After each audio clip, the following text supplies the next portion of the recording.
Bienvenue au jour 6 de ce défi 10-30 où des dizaines de milliers de croyants partout en francophonie, nous prions ensemble en ce moment et nous prions les prières de la Bible. Et aujourd'hui, nous allons continuer avec ce que nous avons appelé au jour 5, la prière de communion avec l'Esprit.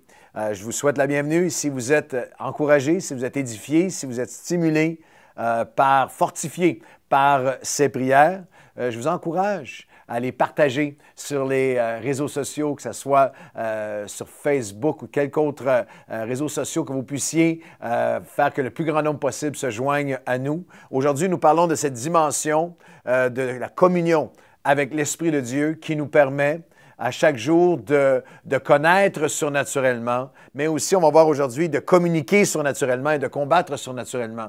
Ce besoin que nous avons de voir avec les yeux de la foi, au-delà des réalités qui sont autour de nous, de voir les réalités tout aussi vraies, mais dans l'invisible de ce que Dieu fait. Et ça, lorsque je pense à tous ceux qui prient avec nous en ce moment, dans différents pays de la francophonie, j'avais beaucoup de compassion, j'avais un élan dans les derniers jours de prière à cause des courriels que nous recevons pour des chrétiens que je salue aujourd'hui, qui sont francophones, mais qui sont en Égypte ou qui sont en Syrie, au Congo, à Kinshasa, en Côte d'Ivoire, et dans des endroits où les conditions peuvent être horribles, où il y a littéralement, pour nous qui sommes en Europe ou qui sommes au Québec, au Canada ou en Amérique du Nord, dans un confort relatif et dans une sécurité quand même qui est là. Il est difficile pour nous d'imaginer qu'il y a des hommes et des femmes par milliers qui vont prier ces prières avec nous, qui vont aller sur le site et dire « Moi, je suis dans le défi 10-30 » et que lorsqu'ils regardent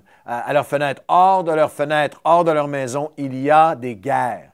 Il y a de la pauvreté, il y a de la souffrance, il y a du danger, il y a des drames, il y a des guerres civiles, il y a qu'elles soient aussi tangibles que ce qui prend place en Syrie ou en Égypte en ce moment, ou que ce soit dans nos combats quotidiens à nous, nous avons besoin de voir surnaturellement, de prier à chaque jour. Seigneur, je suis en communion avec toi parce que je sais que l'œil n'a pas vu, que l'oreille n'a pas entendu, que mon cœur ne peut pas concevoir les choses que tu as préparées pour moi. Elles sont rendues accessibles, elles sont révélées par l'Esprit. Par cette communion avec l'Esprit, nous prions à chaque jour afin de connaître surnaturellement. Et j'ajouterai la deuxième portion aujourd'hui, importante, souvent négligée. Par la communion de l'Esprit, je peux communiquer surnaturellement. On poursuit le texte dans 1 Corinthiens chapitre 2. Car Dieu nous a révélé les choses qu'il a préparées pour nous, pour ceux qui l'aiment, versets 9 et 10 de 1 Corinthiens 2, par son Esprit. C'est Dieu qui nous les a révélés par l'Esprit, car c'est l'Esprit même qui sonde les profondeurs de Dieu. Et au verset 13, il dit, « Et nous en parlons non avec des discours qu'enseigne la sagesse humaine, mais avec le langage, avec les communications, avec les mots, avec le langage qu'enseigne l'Esprit de Dieu, employant un langage spirituel pour les réalités spirituelles. Parce que l'homme charnel ne reçoit pas les choses de l'Esprit de Dieu, elles peuvent même être folies pour lui. Il ne peut les connaître, il ne peut les discerner, il ne peut les recevoir que par l'Esprit de Dieu. Cette communion avec l'Esprit est tellement essentielle. Ce n'est pas une expérience d'une fois, j'ai été sauvé, donc je deviens le temple du Saint-Esprit, ou j'ai été baptisé de l'Esprit ou rempli de l'Esprit. C'est une fois, il y a 10 ans, non, c'est une communion à chaque jour. Moi, chaque jour, je viens, je dis, Seigneur, remplis-moi. Renouvelle-moi dans ton Saint-Esprit, parce qu'aujourd'hui, je veux voir, je veux connaître surnaturellement et je veux communiquer surnaturellement. De l'abondance du cœur, la bouche parle, et je crois que c'est une des sphères de la vie chrétienne les plus négligées. Que des chrétiens qui ont un cœur pour Dieu, qui aiment Dieu, mais qui ne se laissent pas et qui n'ont pas cette sensibilité à dire, Seigneur, aujourd'hui, que dans les paroles que je vais prononcer, je puisse communiquer la vie. Laissez ces mots de la parole de Dieu. Quelle que soit votre culture, j'ai discuté avec un jeune pasteur hier qui m'expliquait comment, nous discutions ensemble comment Génération X, Génération Y ont chacun certaines particularités dans leur mode de communication, qu'une des particularités de la génération Y était une communication parfois plus brutale, plus voici ce que je pense, puis c'est comme ça, et comment il y a une capacité, et surtout à travers les réseaux sociaux, mais aussi un à un, une capacité de dire des choses qui laissent l'autre personne tenant ses entrailles dans ses mains, et la personne qui a dit les paroles de vie ou les paroles de mort s'en va et continue sans avoir même réalisé l'ampleur du mal qu'elle peut faire. Il y a dans l'Église de Jésus-Christ énormément de souffrance par des gens qui ont des paroles qui ne sont pas inspirées, conduites par l'Esprit. La parole de Dieu nous dit que soyez lents à parler et prompts à écouter. Soyons honnêtes. La majorité d'entre nous, notre nature est prompte à parler et beaucoup plus lente à écouter. C'est par l'Esprit de Dieu qu'on en vient avec cette maturité chrétienne et c'est hallucinant. Il y a des chrétiens qui ont 30 ans d'existence et qui sont des machines à blesser. Des machines à dire des paroles insensées, des paroles blessantes, des paroles inconsidérées, des paroles qui détruisent, qui font mal, qu'il ne sorte de votre bouche aucune parole mauvaise, Éphésiens chapitre 4, aucune parole vulgaire, aucune parole mensongère, aucune parole blessante.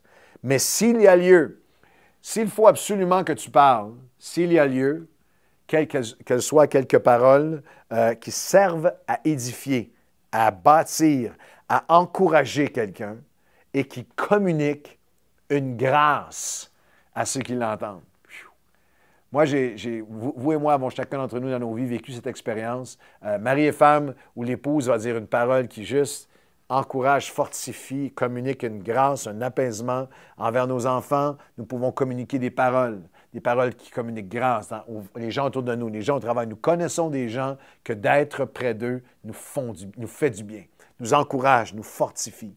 Et la prière, nous ne pouvons pas prier les prières de la Bible sans un sens profond que je suis aussi appelé à prier afin que je puisse connaître surnaturellement, oui, mais communiquer surnaturellement, selon la grâce de Dieu, selon la vie que je peux donner, la responsabilité. Proverbe 18, la mort et la vie est au pouvoir de la langue. Alors aujourd'hui, maintenant, aujourd'hui, dans les prochains jours, comme un mode de vie, quel miracle, quel réveil, quelle transformation prendrait place dans vos familles, dans vos couples, dans nos familles, nos couples, avec nos enfants, dans nos églises, dans nos lieux de travail, dans cette société, si chaque croyant priait sincèrement, avec le désir de le faire, de le vivre, de l'accomplir. Seigneur, aujourd'hui, touche mes lèvres. Comme Ésaïe chapitre 6, touche mes lèvres avec une flamme de ton autel parce que je veux parler pour toi. Je veux parler non pas selon mes émotions, selon ma colère, selon mes frustrations, selon ma nature. Seigneur, je veux communiquer selon toi. Le Seigneur, Ésaïe chapitre 50, verset 4. Le Seigneur m'a donné une langue exercée, la langue d'un disciple, afin que je puisse apporter une parole, afin que je puisse secourir celui qui est abattu. Tellement de chrétiens cherchent. Je cherche mon appel, je cherche mon ministère, j'ai besoin d'une prophétie, j'ai besoin que quelqu'un me donne une parole, que quelqu'un me dise ce que je vais être. Laissez-moi vous rappeler un appel fondamental et premier à chaque jour. Aujourd'hui, je peux communiquer une grâce à quelqu'un. Aujourd'hui, je peux dire merci. Aujourd'hui, je peux affirmer, je peux être retenu par l'Esprit de Dieu dans une réaction qui aurait fait du mal pour encourager, pour bénir, pour fortifier. Je peux être celui qui apporte la parole de consolation. Je peux être celui qui est surnaturellement inspiré de Dieu avec une parole de sagesse. Au-delà de ce que je savais, une parole de connaissance, une parole qui tombe au bon moment, à la bonne personne, de la bonne façon, avec le bon message de Dieu et qui change tout. Samuel ne laissa tomber aucune de ses paroles par terre. 1 Samuel chapitre 3, verset 19. Et c'est une prière de dire, Seigneur, aujourd'hui, je voudrais demain matin revenir devant toi et reviser la journée d'hier. Sonde-moi, ô Dieu, connais mon cœur. Vois si je suis sur une mauvaise voie, que les méditations de mon cœur et les paroles de ma bouche soient acceptables devant toi. Je voudrais reviser le dernier 24 heures et dire, Seigneur, aide-moi, tu m'as aidé à communiquer la vie à chaque personne avec qui j'ai été en contact. La langue et la sagesse humaine avec toutes ses limites, mais la capacité que Dieu donne de communiquer surnaturellement, de donner la vie. Alors priez-le. Priez-le aujourd'hui. Priez-le demain. Priez-le avec le compagnon de travail qui vous est particulièrement insupportable. envers votre patron, envers des gens à l'école, au cégep, à l'université, au lycée, au collège. Priez-le envers vos enfants lorsque la frustration monte. Priez-le envers vos parents, vous les jeunes, les plus jeunes qui regardent ce message. Priez-le avant d'arriver à l'église le dimanche. Aujourd'hui, dans tout ce que je vais vivre avec les gens autour de moi, aide-moi. Seigneur, je veux te donner, je veux communiquer la vie avec mes paroles. Cette communion de l'Esprit qui me permet de connaître surnaturellement, communiquer et littéralement de combattre surnaturellement. En communiquant des réalités spirituelles à des hommes spirituels, car l'homme naturel ne reçoit pas les choses de l'Esprit de Dieu. Si vous lisez autour de 1 Corinthiens, chapitre 2 et ce qui suit, chapitres 3 et 4, c'était un contraste assez saisissant. Le contexte en est un. Ça, c'est son visible. C'est ce que Paul voyait de manière visible. Il parle de division, d'injustice, de rivalité, d'amertume, de blessure, d'opposition, d'opposition constante, de souffrance, de solitude, de peine, de rejet, de pression, de douleur. Et au milieu de tout ça, il dit, Seigneur, je veux voir surnaturellement. Je veux être capable de communiquer surnaturellement. Et je veux être capable de combattre surnaturellement. Et la seule façon, c'est en ayant cette révélation. Je combats parce que j'ai les yeux, le cœur, la bouche, mes pensées sur ce qu'il appelle les réalités spirituelles, qui sont parfois même folies aux yeux des hommes. Et la possibilité que Dieu nous donne, la capacité divine de toucher quelqu'un avec une parole. J'ai reçu récemment plusieurs cartes en fin d'année, des cartes de bons souhaits de fin d'année, début de nouvelle année. Et lorsque j'ai reçu toutes ces cartes de partout à travers le monde, c'est tellement édifiant. Il y en avait une que je reçois à chaque année d'un couple que j'ai connu dans un contexte très particulier. Je termine avec ceci aujourd'hui, avant qu'on aille à la prière ensemble pour la communion de l'Esprit. J'étais dans une conférence en milieu évangélique assez strict, milieu évangélique qui n'est pas d'abord, de prime abord, ouvert à certaines manifestations de plus de la plénitude de l'Esprit, telles que certains segments du corps de Christ ont connu à travers le monde, mais des gens passionnés pour Dieu, qui aiment Dieu. Et lorsque j'étais en train d'enseigner, c'était une conférence de pasteurs et leaders, et lorsque j'étais en train d'enseigner, je ne le savais pas, mais il y avait un couple qui était là, un couple pasteur de l'Armée du Salut. Et ils étaient là et ils sont arrivés dans un état de découragement absolu, avaient écrit une lettre de démission parce que leur fille était une fugitive, avait quitté la maison.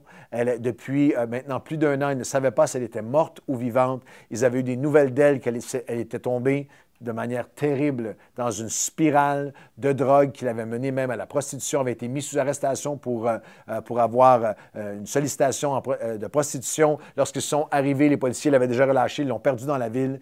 Et la mère, la maman, l'épouse de ce pasteur, la maman de cette jeune fille, est sombrée dans une dépression terrible. Et le pasteur écrit sa lettre de démission, il ne l'avait pas encore remis.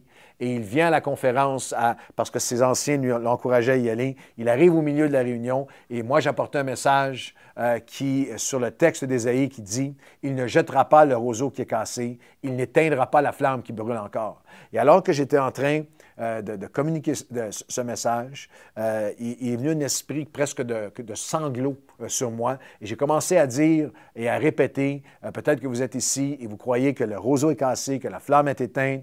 Et je me suis arrêté et j'ai dit, peut-être que vous êtes ici et que même vous n'en pouvez plus. Vous avez écrit votre lettre de démission du ministère, vous voulez démissionner de l'œuvre de Dieu, vous n'en pouvez plus, vous ne voyez plus aucune solution. Et lorsque j'ai dit ça d'une manière si spontanée, très émouvante, très simple, très humble, cet homme s'est levé et il a fouillé dans sa mallette, puis il a sorti le papier, puis il a dit « C'est moi. C'est moi, j'avais écrit ma lettre de démission et on a tous été un peu interloqués. C'était émouvant de les voir. Et à la fin de la réunion, lorsque j'ai fait un appel, ils se sont avancés, j'ai commencé à prier avec eux. Et alors que je priais avec eux, c'était des anglophones, c'était une conférence en milieu anglophone. Et alors que j'étais en train de prier avec eux, une phrase que je ne dirais pas en d'autres contextes a commencé à bouillonner en moi et avec une grande force, beaucoup d'émotion, j'ai commencé à dire en anglais « Hope was gone, but hope will be back ». Et j'ai prononcé ces paroles-là et je n'étais comme pas capable de dire autre chose. « Hope was gone, but hope will be back ». Et lorsque j'ai dit ces mots-là, la maman s'est effondrée par terre, s'est mise à sangloter. Je me suis imaginé à côté d'elle, on était les trois, ils ont prié ensemble. Et après quelques minutes, à travers ses larmes, et le mari, le papa m'a dit, le nom de notre fille, son prénom, c'est Hope. Elle s'appelait Hope. Et Hope veut dire espoir en anglais, mais c'est aussi un prénom. Alors je lui disais littéralement, ta fille, Hope, l'espoir était parti, mais l'espoir va revenir. C'était une parole qui était tellement pertinente pour eux. Alors, on s'est mis à prier ensemble et je ne peux pas vous dire que ce jour-là, cette minute-là, tout a changé, mais il y a eu une communication que je crois était surnaturelle et qui a permis à leurs yeux de s'ouvrir, qui a permis de voir avec les yeux de la foi autre chose que l'horreur de la situation et de combattre et de reprendre le combat. Et sans que je leur dise quoi que ce soit, ce n'était pas un geste symbolique ou grandiloquent. Ils ont déchiré leur lettre de démission puis ils ont décidé de continuer. Et l'année d'après, j'étais dans un autre, presque à peu près 14-16 mois plus tard, j'étais dans un autre endroit dans le pays et je les ai vus arriver, non seulement papa et maman, mais la jeune fille qui était resplendissante, qui était revenue à la maison. Hope was gone and hope was back. Et à chaque année, ils m'écrivent cette lettre. Ils continuent dans l'œuvre de Dieu, ils avancent avec Dieu.